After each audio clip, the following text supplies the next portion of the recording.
Tole je naš glavni sponzor, dobrodošli v športni oddaji. Pokrovitelji oddaji pa so tudi pizzerija Čebelica iz Lake, pizzerija Dimnik Trbovlje, frizerski salon Anja Trbovlje, trgovina lopari.si in kozmetični salon Petra iz Lake. Naš gost pa je tokrat nekdanji predsednik, bomo rekli, nekdanji trener članske ekipe nogometnega kluba Rudar, Bahrija Hadžić. Bajo, živjo. Pozdravljen, Igor. Pogosto se srečava v tem studiu, ponavadi vedno, ko imaš kakšno funkcijo, tokrat si pa brez nogometne funkcije.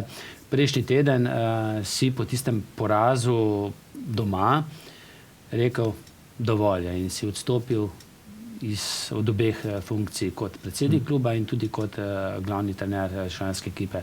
Zakaj je prišlo do tega? Tako je, Igor. Rekel, to je prvič v moji karieri, da odstopam iz funkcije trenerja na podlagi, rekel, negativnih rezultatov, ki so bili pač nekako v seriji. Čeprav sem mnenja, da sama ekipa enostavno v tem momentu rabi še več časa, da nekako dozori, kajti večino igralcev je praktično še mladinski kader oziroma prvo leto ali pa drugo leto iz mladinskega kadra ven. Tako da sigurno rabijo več časa, ampak enostavno odločil sem se sam pri sebi, da prepustim mogoče možnost nekom drugem, mogoče so tudi igralci nekje niso razumeli mojih zahtev, pa tudi realno gledano sama situacija v okoli kluba od momenta, ko sem prišel v klub do praktično mojega odstopa, je bila bolj kot ne v mojih očeh negativna. Upal sem, da se bo to spremenilo, vendar, kot sam veš, če ni rezultata, potem trener, bom rekel, nosi največjo krivico in z tega stališča tudi sem dejansko odločil se za ta korak in sem odstopil z mesta trenerja, s tem povezano pa tudi z mesta predsednika kluba NK Rudar Trbovlje. To ni tvoja prva zgodba z Rudarjem, bil si že pri Rudarju kot trener, takrat malce dlje časa, to je bilo obdobje? Tako je, to je bilo obdobje v 4. ligi, prvo leto pod predsedovanjem gospoda Žlaka Janeza, s katerim smo imeli dolgoročni dogovor, vendar po enem letu pa pol so se razšli, kajti tudi tedaj so nekako po tistem derbiju praktično z Gorjem je bil rezultat katastrofalen v očeh navijačev in pa rekel, tedaj se je klub odločil za prekinitev sodelovanja, čeprav mislim, da smo bili zelo na dobri poti oblikovati eno stabilno moštvo domačih igralcev, ki bi danes, bom rekel, tvorili jedro ekipe in bi brez večjih težav nastopali v 3. ligi. Tudi tedaj smo oblikovali novo mlado ekipo bom rekel, v kombinaciji s 3 do 4 igralci, starejšimi igralci, domačini, ki so praktično bili, bom rekel, nekako vzor mladim igralcem. Tega danes se bojim, da ni v ekipi in tudi to je eden od razlogov, ki bom rekel, da so slabši rezultati kot sicer, kajti ekipa nujno rabi, bom rekel, neke stebre, igralce z izkušnjami, pozitivne osebe, ki bom rekel, v določenih momentih potegnejo voz za seboj in pa, bom rekel, dvignejo ekipo iz neke monotonije, katera je sigurno nastala. Jaz upam, da pač čim prej, bom rekel, se to spremeni in da Rudar začenja nabirati točke. Kdaj pa si začela ta tvoja druga zgodba z Rudarjem, pa kako je prišlo do dogovarjanj, da sploh postaneš trener in hkrati tudi predsednik? Dejansko smo v prvi fazi, sem na povabilo gospoda dotedanjega predsednika Ervina Renka, prišel v klub marca, mislim, da po 3. in 4. kolu, ko je kolega Navratil odstopil. Sama situacija tudi tedaj v slčilnici ni bila, bom rekel, na nekem visokem nivoju. Dejansko tudi nekateri igralci so se odločili tedaj, da ne trenirajo več oziroma ne sodelujejo z mano. Ne sodelujejo s tabo? Tako. Zakaj? Zakaj meniš, da se to dogaja? Pa le, Igor, zdaj mislim, da ne bi bilo korektno, ker smo upravili sestanek, te igralce smo poklicali, pred časom smo poklicali te igralce, upravni odbor NK Rudarja je poklical te igralce na razgovor, da bi razčistili nekako odnose s seboj in pa smo prosili igralce, da se vrnejo. Kaj jih moti na terenu, recimo. Tako, da povejo in da se vrnejo k nogometu. In so povedali? So povedali, ampak mislim, da ne bi bilo korektno zdaj, da... Dobro, imensko sploh ne. A kaj je, si ti mogoče preresen trener, preveč zahtevaš, ne nazadnje je to 3. liga, ne? Imaš mogoče prvoligaške zahteve od igralcev ali je kaj drugega? Si ti razmišljaš? Ja. Ja, težko bi rekel, Igor. Jaz osebno izhajam, poleg izobrazbe, ki jo imam, ki je pač najvišja možna izobrazba v nogometu oziroma trenerskem poslu v nogometu, izhajam iz izkušenj, igralskih izkušenj, mojih igralskih izkušenj in pa ljubezni do nogometa, ki smo ga gojili mi in pa pripravljenosti do dela in pa žrtvovanja. Recimo najina generacija. Tako. Mi smo bili nekako bolj pripravljeni delati in pa nekaj gristi iz čiste ljubezni do nogometa. Enostavno. In mimogrede, glih o tem, je tudi govora, nekateri igralci, ki imajo zdaj kakšno službo, ne bi hodili popoldne na treninge, ker je pač služba jih preveč obremenjuje, ampak večino najine generacije ali je delala v proizvodnih procesih ali v rudnikih, tudi na dan tekme in ni bilo nobenih težav, da igralci ne bi prihajali na tekmo, ne bi prihajali na trening. Se je verjetno v teh 20-30 letih tudi v tej zvezi marsikaj spremenilo. Se strinjam s tabo, Igor. Mi smo dejansko, naša generacija, če se spomniš, ki je igrala v prvi ligi 91. leta oziroma leto prej tudi. Pa naša takrat v drugi ligi, tako, vi ste prišli naprej, Kisovec, Tako, v drugi ligi je dejansko več kot polovica igralcev delalo in bilo zaposleno v rudniku v jami, kot redež. Električari, kovinari, rudari. Polnih 8 ur v rudniku in pa, se spomnim, na sredo smo imeli, rečemo, tekmo z Olimpijo, tisto Olimpijo, ki je spadla iz Jugoslovanske lige z Varvodičem na golu, Šeparovičem v napadu oziroma v vezni liniji, Novak, Vrabci, Topič, najboljši strelec amaterske lige Jugoslovanske druge. In smo praktično iz rudnika ob 1:30 šli domov na kosilo, oziroma kdor je lahko kosilo pojedel, in 5 smo igrali Olimpiji tekmo, zgbili 2-1 tekmo, ob obilni pomoči sodnikov so nas praktično premagali, ampak mislim, da je tu bistvena razlika. Mi nismo hoteli izgubiti. Marsikdo je šel potem na nočno, ne? Tako je, tudi nočno smo delali. Ampak, Igor, bistvena razlika je, da mi nismo želeli izgubiti niti na treningu. Tega jaz ne čutim enostavno pri teh igralcih, teh generacijah zdaj. Oni pridejo po veliki meri na trening oddelati trening tako, kot bi oni želeli, ne kot bi bilo potrebno. In mislim, da je tu velika razlika. Enostavno. In verjetno niso pripravljeni pod tvojim vodstvom toliko delati? Nekateri?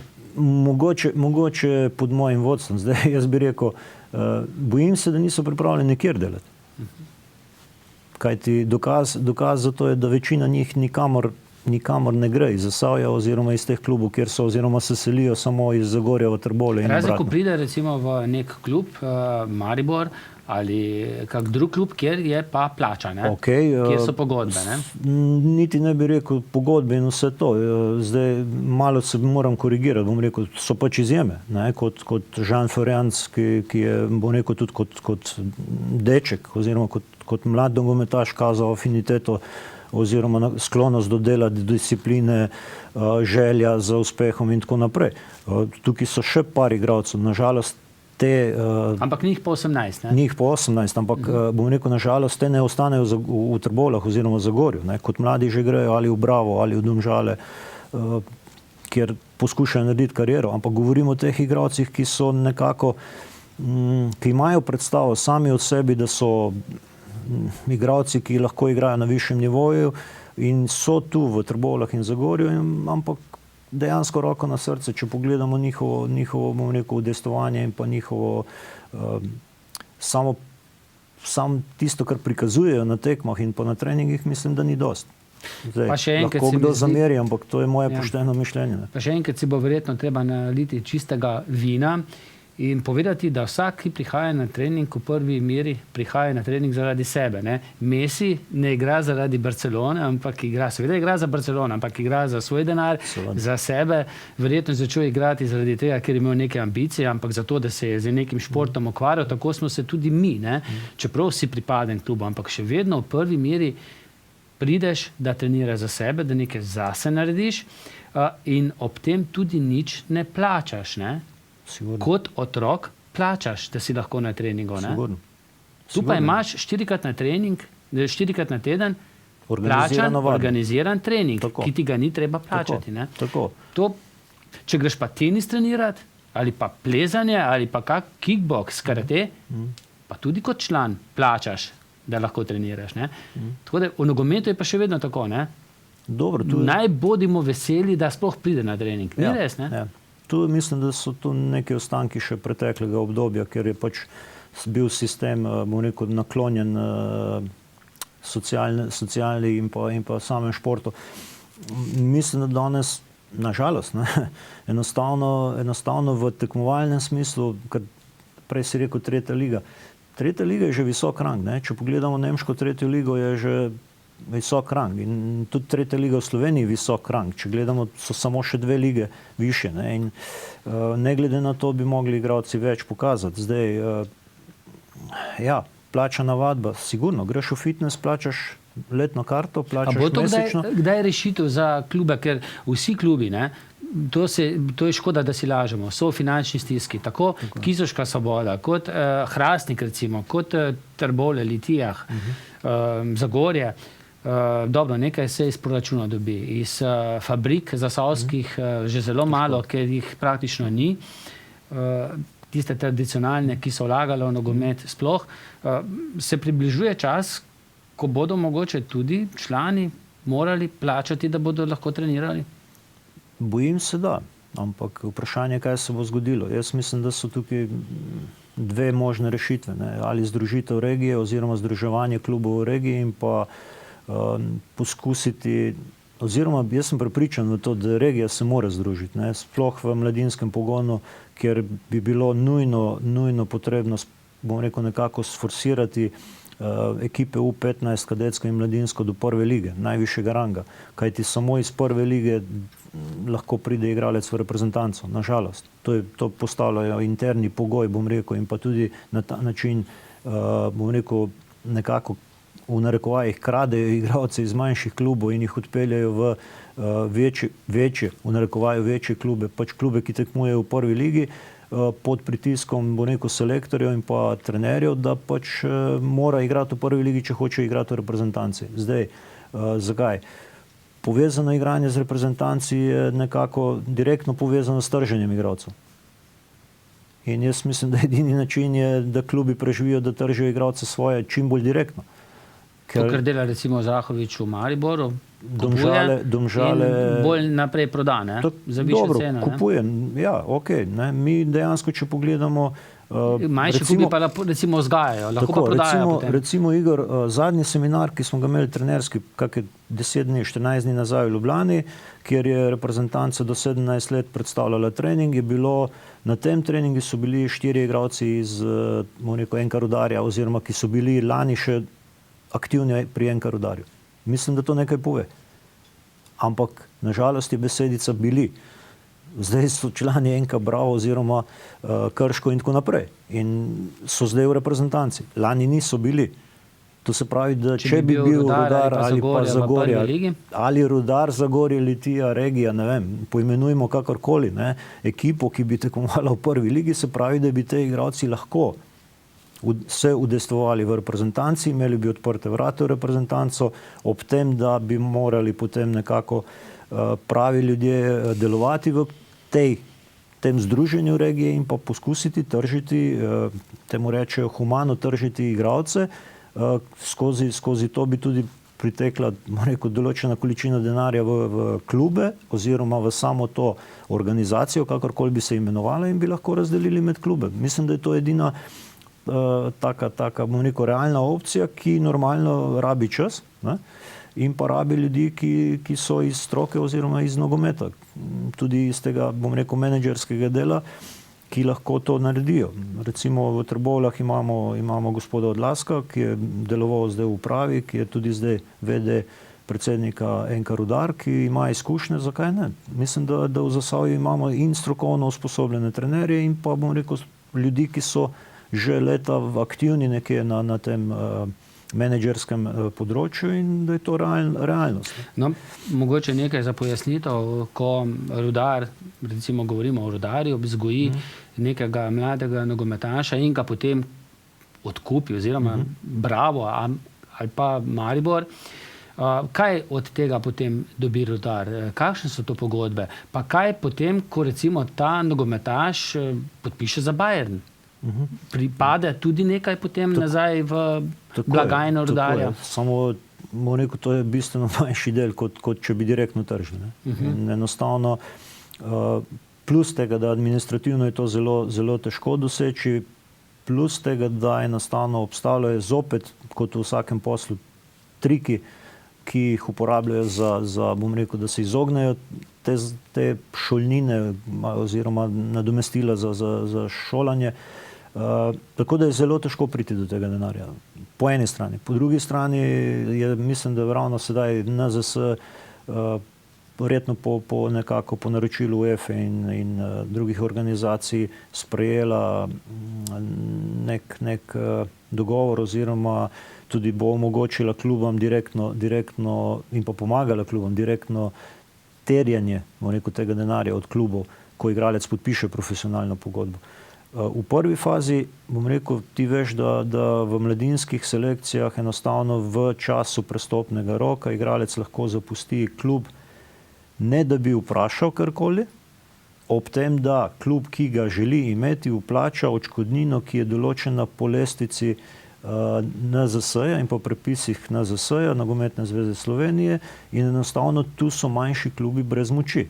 In to potem ta večji klub nakaže klubu? Tako, brez vprašanja, brez dogovora, brez... Pa je se kaj tega denarja steklo v času, ko si bil ti predsednik? Je.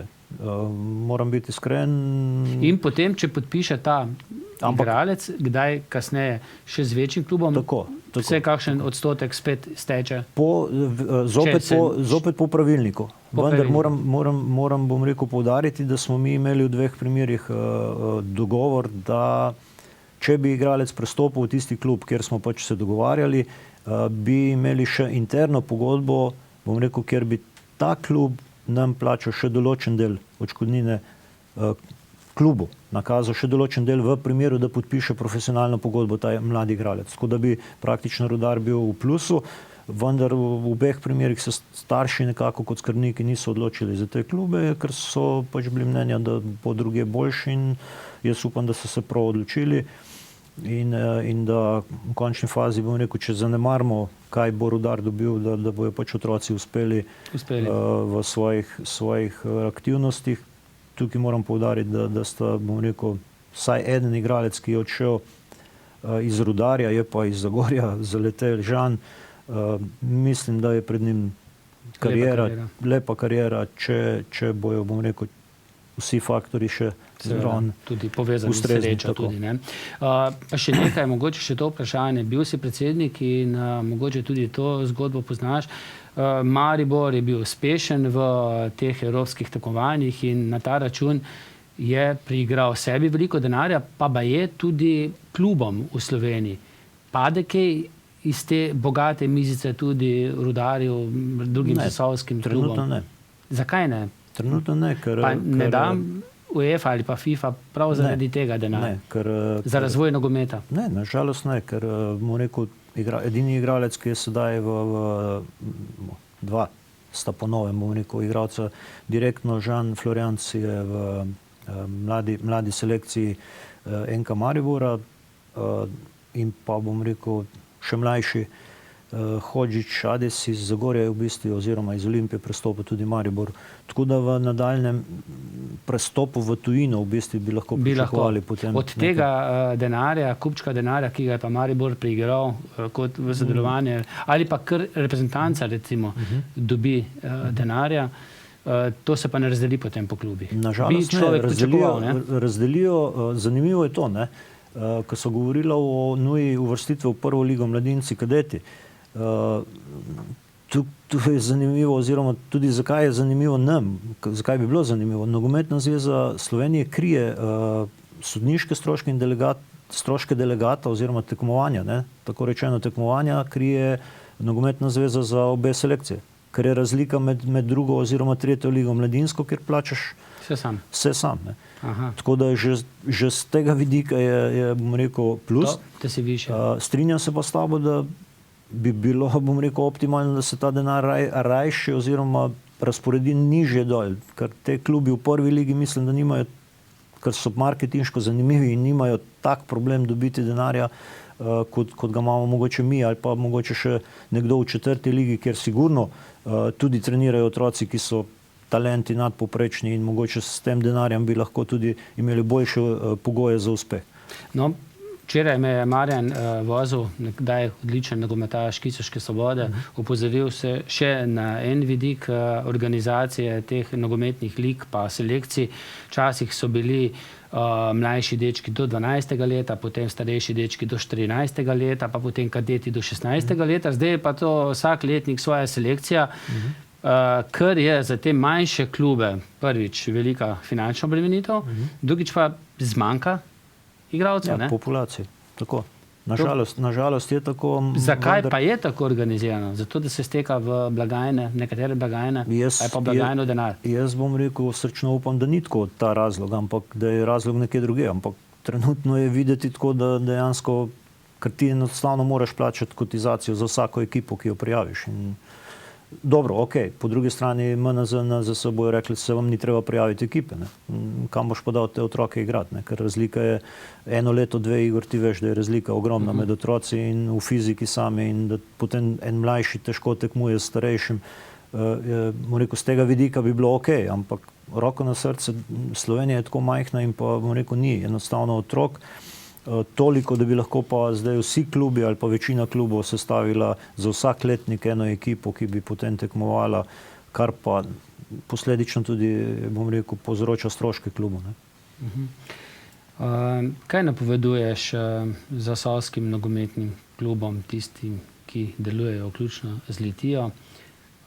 Lepo prihodnost ali se bo na nek način agonija s financiranjem še nadaljevala?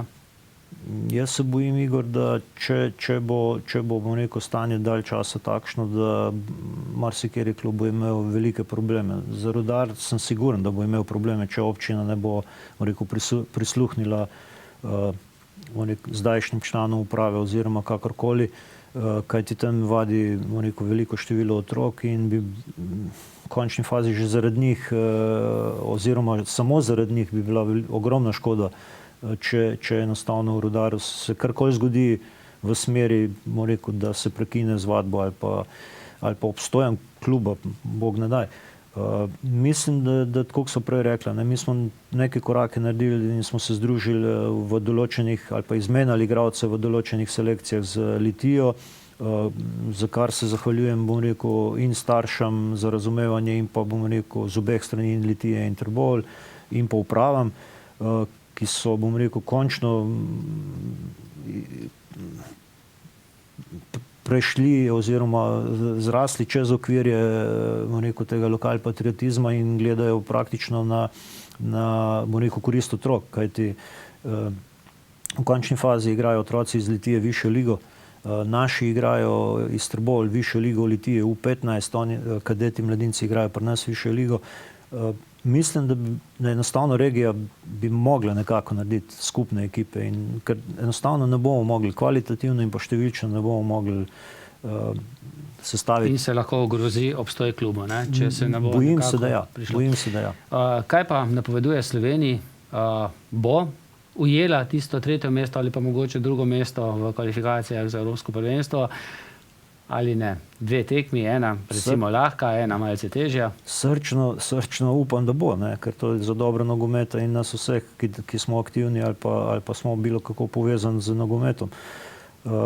Vendar praviš lahka, nobena tekma ni lahka, kar smo videli že v teh kvalifikacijah 2-krat, 3-krat. Žal se zadnja tekma ni iztekla tako, ko je kazalo, ker je bilo fantastično do praktično skoraj pred konec tekme. Upam pa, da ja, no, upam zaradi naših fantov. Mislim pa, da tu prihaja tudi do menjave generacij počasi in da bomo rabili enostavno ali pa bojo rabili en določen čas pa za ponovitev uspehov, ki so jih naredili predhodniki. S Kamplom te je včeraj navdušil? Tekmi z Barcelono? Moram reči, da me je pozitivno presenetil, čeprav Kampl je že dokazan igralec, ampak očitno mu je ta prestop zelo koristil in se je odlično znašel na poziciji desnega zunanjega igralca, kjer je včeraj povzročal velike probleme Barceloni z svojimi podajami in pa z samim gibanjem po terenu. Tako da, ja, vsekakor. Mislim, da je tudi uradni snemalec bil navdušen, ker ga je konec konca kazal kar velikrat njega osebno. Ne. Tako kot je navdušil tudi Iličić in delal kar nekaj problemov Handanoviću, ne? Ja, to pa verjamem. Ki je imel slab dan. Tako, to pa verjamem, da je tudi malo rivalstva med njima, tazga pozitivnega, tako da verjetno bo padla tudi kakšna šala zdaj na zboru reprezentance na ta račun. Dober je pa tudi Oblak, ne? Tako da nekaj nogometašev je, ki so v formi, ki so v pogonu, tako da za slovenski nogomet se po mojem ni zabat. Ne? Načelno ne. Tako so prej tudi ugotavljali, ogromno naših mladih igralcev je po klubih v Italiji, Nemčiji, Španiji in tu smo ali pa so, bom rekel, določeni ljudje, menedžeri z resnim pristopom in pa dobrimi konekcijami naredili veliko korist slovenskem nogometu in pa samim igralcem iz Slovenije. Tako da so jim odprli vrate v velike klube in zdaj fanti dokazujejo, da so sposobni in naj tako ostane čim dlje časa. Naj tako ostane. Hvala ti za obisk v studiu. Hvala tebi.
Sledi še drugi del športne oddaje. Prvi prispevek sta pripravila David Bovski in Simon Mišič.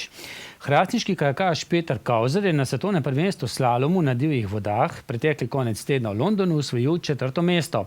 Njegov klubski kolega Janoš Peterlin je bil prepočasen za finale. Kauzer se je lani poškodoval prav na tej progi in nato izpustil večji del sezone.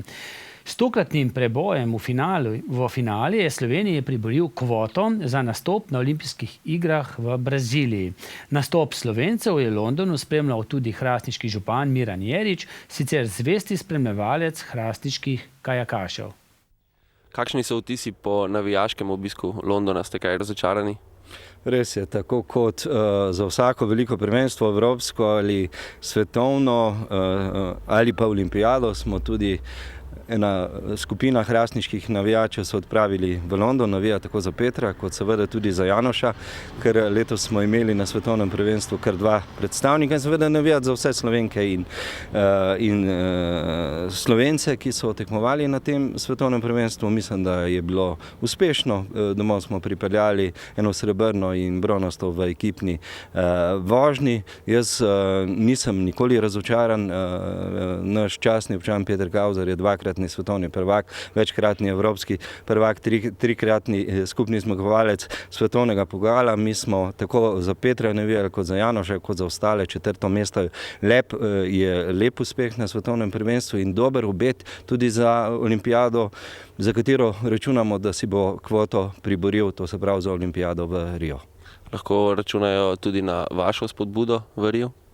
Bil sem z njim tako v Pekingu na olimpijskih igrah kot v Londonu. Če bo vse po sreči, potem bom šel podpirati Petra Kauzerja tudi v London. Seveda izboriti si kvoto smo si izborili, zdaj si mora priboriti še osebno kot kvoto, glede na formo, v kateri je in glede na bonuse, ki jih ima na nek način, tako tudi z uvrstitvijo letošnjo na Evropskem prvenstvu kot skupni zmagovalec v svetovnem pokalu. Jaz upam, da mu bo to uspelo in verjetno se bomo odločili in šli tudi v Rio navijati za Petra Kauzerja.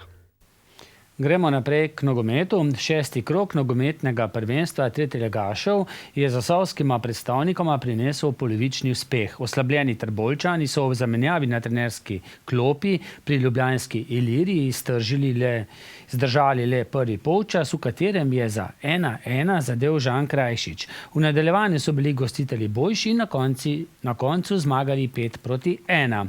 Povsem drugače je bilo v Zagorju, kjer so domačini gostili Gorence iz Žirov in zmagali 5-0. Kot prvi je v 26. minuti z 11 metrovke zadel kapetan Nejc Vozelj. Sledila je vratnica Ivice Periča in sijajna obramba vratarja Mihe Gracarja. Svojo dobro igro v tem delu tekme so gostitelji potrdili z zadetkom v izdihljajih prvega polčasa, ko je po lepi kombinaciji na 2-0 povišal Gašper Kureš. V nadaljevanju so domači zaigrali še bolj napadalno. Na 3-0 je povišal Ivica Perič, na 4-0 pa se je še drugič na tekmi med strelce vpisal Gašper Kureš. Končnih 5-0 je postavil še ne 17-letni Angelo Korica. Kljub visoki zmagi je bil med najboljšimi igralci na terenu domači vratar Miha Gracar, ki smo mu po tekmi s posebnim razlogom še tem bolj stisnili roko. Najprej iskrene čestitke za družinski dogodek, namreč za drugega sina. Kot drugo pa seveda za tole današnjo predstavo ob 5-0, kar dosti dela za vratarja domače ekipe. Ja, mislim, vsako tekmo je nekaj dela, probamo ga vsako tekmo korektno opraviti. Sem pa vesel in za družinsko srečo, ne več na svet. Za tekmo sem pa bolj kot ne za fante vesel, da smo pokazali, da lahko igramo, ki so jih videli, ko smo bili sproščeni, da znamo tudi lepo igrati. Po tisti uvodni zmagi 4 kroge mučenja, samo 1 točka, danes pa všečna predstava, pomeni, da ste prebili led in da prihajate tudi v rezultatsko formo. V rezultatski form mislim, da bomo govorili po 5 krogih. Je pa tako, kot ste rekli, res mislim, da smo imeli eno psihološko bariero, ki smo jo upam, da danes prebrili. Tako, kot ste rekli, res je bila všečna predstava. Žal ni bilo gledalcev, da bi jo videli, nekih je bilo, ampak hočem reči, da je res kapa dal pobam, ko so res odigrali super tekmo. Ob 5 zadetkih vsaj še toliko priložnosti. Pa vendarle ostaja rezultat zapisan. Zdaj je pred vami serija na papirju lažjih nasprotnikov, ki bi lahko prinesla kar lepo biro točk. Zdaj se strinjam, jaz mislim, da nasprotnik smo naredili sam sebi. Če bomo igrali tako, kot smo danes, ni bojazni. Če bomo igrali tako, kot smo zadnje 3 kroge, je bojazni. Jaz verjamem v te fante.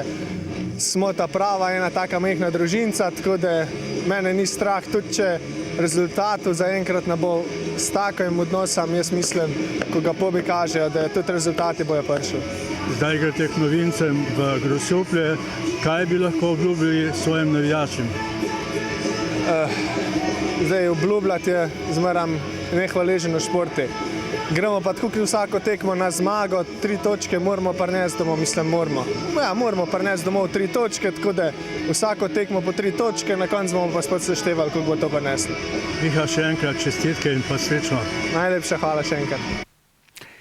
Za največje presenečenje skupine Center so poskrbeli nogometaši Komende, ki so premagali vodeči Bravo in tako pomagali Ivančanom, da so se po gladki zmagi na Jesenicah zavihteli na vrh lestvice. Še vedno pa so brez osvojene točke Kisovčani, ki igrajo v 4. ligi oziroma regionalni ljubljanski ligi. Tokrat so bili pri Arne Taboru poraženi kar 5-0. V prvi A ženski ligi so odigrali tekme drugega kroga. Rokometašice Zagorja so po težki tekmi s Krimom odtod posnetki tekme gostovale v Kopru, kjer so gladko zmagale. Za končnih 33-18 se je med strelke vpisalo kar 10 igralk. Po 7 zadetkov sta dosegli Jana Rebolj in Lea Kranjc, po 4 pa Tjaša Stanko in Valentina Pangar. Drugi krog so odigrali tudi v prvi B moški ligi. Dolani so brez težav v gosteh premagali Radeče. Za končnih 29-18 je Gregor Klepej dosegel 8 golov, Aljaž Zore pa 5. Znova se je izkazal vratar Klemen Sikošek, ki je zbral 12 obramb. Druge zmage 34-28 so se veselili tudi v Šmartnem, kjer so gostili ekipo Mokrca Ziga. Kar 10 golov je zabil Rok Ribarič, Tilen Strmjan pa jih je dodal 8. Prejšnjo sredo je v zagorski športni dvorani potekal prvi skupinski trening Nizki start v novi sezoni. Organizacija in realizacija treninga je delo športnega društva Spin iz Lake. Skupaj z zagorskimi rokometašicami in malnogometaši z Mlinž so trenirali tudi številni drugi udeleženci. Trening je bil dobrodelen, kajti pred hodom v dvorano so lahko vsi oddali hrano, igrače in seveda sladkarije za zagorske malčke. Trening je vodil Igor Trampuš, ki nam je na koncu treninga povedal. Pravkar se je končal prvi trening, Nizki štart v novo sezono. Kako ste zadovoljni?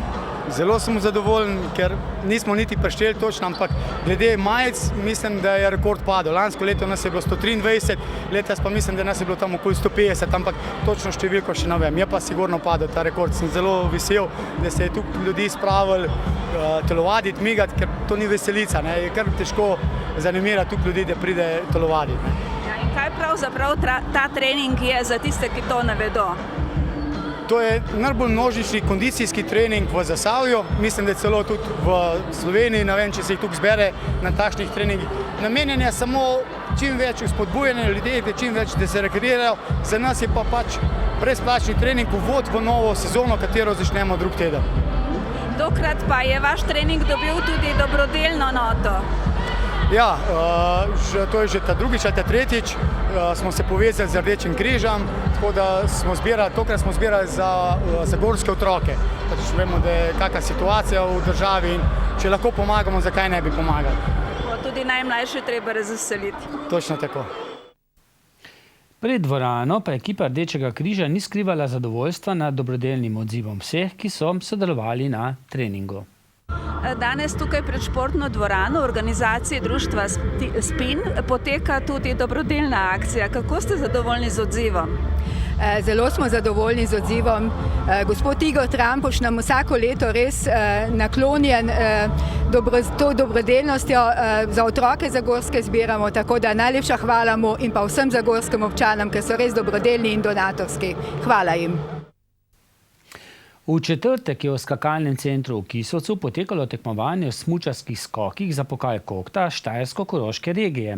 Za cicibanke do 9 let, dečke do 10, 11, 12 in 13 let, ter deklice do 11 in do 13 let. Tekmovanja, ki ga je nekoliko motilo deževno vreme, se je udeležilo 70 tekmovalcev iz 8 klubov. Domači fantje in dekleta so bili spet odlični in so posegli po visokih uvrstitvah. Najprej poglejmo, kako so se uvrstili domači skakalci na 12-metrski skakalnici. Med Cicibani do 9 let je Dominik Zupanec z lepimi skoki doskočil do 2. mesta. 5. mesto je osvojil Anže Bantan, 7. mesto Lovro Percelj Seručnik, 16. mesto Tej Logar in 17. mesto Nik Lukmar. V nadaljevanju so se skakalci preselili na 28-metrsko skakalnico, kjer so domači posegli v sam vrh. Med dečki do 10 let je z odličnima skokoma zmagal Anej Raspotnik. Med dečki do 11 let je spet zmagal domači skakalec, tokrat Dominik Zupanec. Med deklicami do 11 let je zmagala še ena domačinka Katarina Pirnovar, Tinkara Mlekuš pa je bila 7.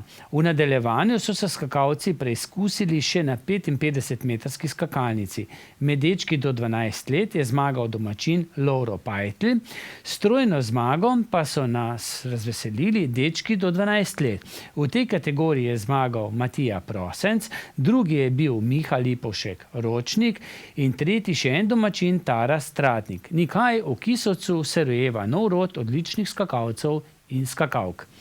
V soboto je potekal drugi pokal občine Velenje, na katerem je nastopilo 120 karateistov iz 18 slovenskih klubov. Iz Trbovlj so na tekmi nastopili Paris Kočevar, Lara Salkič, Klaudija Kuharič, Jure Krajnc in Matija Trošt Čebela.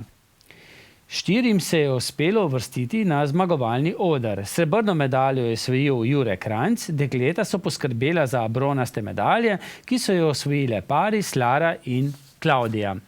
Zadnji vikend je v Belgiji potekal močan kickboksarski mednarodni turnir, ki se ga je deležilo 530 tekmovalcev iz 23 držav. Aleksander Masel in Tilen Zajc, tekmovalca iz laškega kluba Pondo Kvan, sta osvojila 2/3 mesti. Aleksander med starejšimi kadeti do 69 in Tilen med člani do 79 kilogramov. Na vrsti je pregled kegljaškega dogajanja. Zasavske ekipe so bile, kot boste slišali v 3. krogu, različnih lig le delno uspešne. Prva A liga moški, Brest Cerknica Enemon Hrastnik 5-3, Konstruktor Maribor Litija 6-2.